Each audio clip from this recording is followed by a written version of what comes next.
اس شخص کو کبھی موت نہیں آتی جو علم کو زندگی بخشتا ہے۔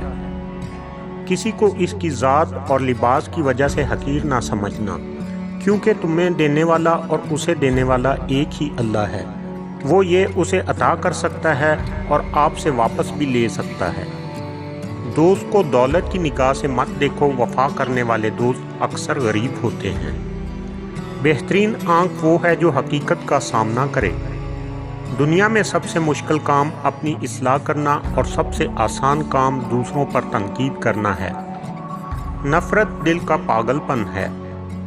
انسان زندگی سے مایوس ہو تو کامیابی بھی ناکامی نظر آتی ہے۔ اگر کوئی تم کو صرف اپنی ضرورت کے وقت یاد کرتا ہے تو پریشان مت ہونا، بلکہ فخر کرنا کہ اس کو اندھیروں میں روشنی کی ضرورت ہے اور وہ روشنی تم ہو۔ سچ ہمیشہ حقیقت سے زیادہ اہم ہوتا ہے۔ علم کی طلب سے شرم نہ کرو، کیونکہ جہالت زیادہ باعث شرم ہے۔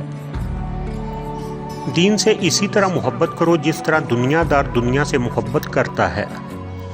چلتے وقت خیال رکھو کہ تمہارے پاؤں سے اٹھنے والی دھول کسی کی آنکھوں میں جا کر اس کی منزل کے نشان نہ چھین لے۔ تم نے اپنے اللہ کو پہچان لیا مگر اس کا حق ادا نہیں کیا۔ تم نے قرآن مجید تو پڑھا مگر اس پر عمل نہ کیا۔ تم نے شیطان سے دشمنی و عداوت کا دعویٰ تو کیا مگر اس کی اطاعت اور پیروی اور موافقت اور مرضی پر چلے۔